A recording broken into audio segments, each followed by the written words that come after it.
Do you remember the story of Jack and the Beanstalk?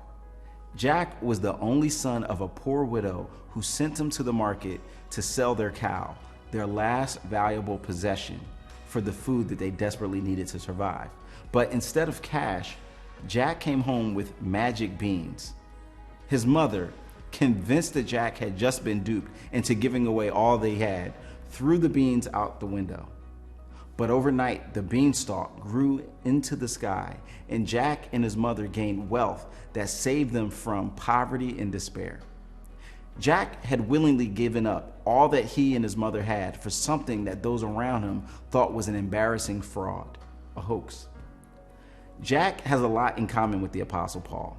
Paul gave up everything he had, his privilege and prosperity, for the good news that Jesus Christ brings salvation to all people.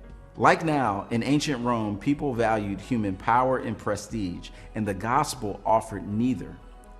It may have been tempting for Paul, who suffered persecution in prison for proclaiming this message, to abandon it because it was just too difficult.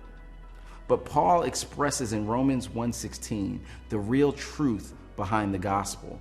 It is the power to rescue us from the presence, power, and penalty of sin.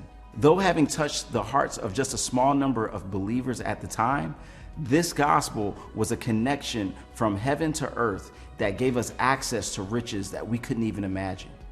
But unlike Jack and the Beanstalk, this was no fairy tale. Paul had witnessed Jesus himself and realized that the gospel wasn't a message to be ashamed of, but was the power of God to save all who call on his name. Have you experienced his power through this gospel? Have you seen that it's worth more than anything that you could possibly exchange for the truth of knowing who Jesus is?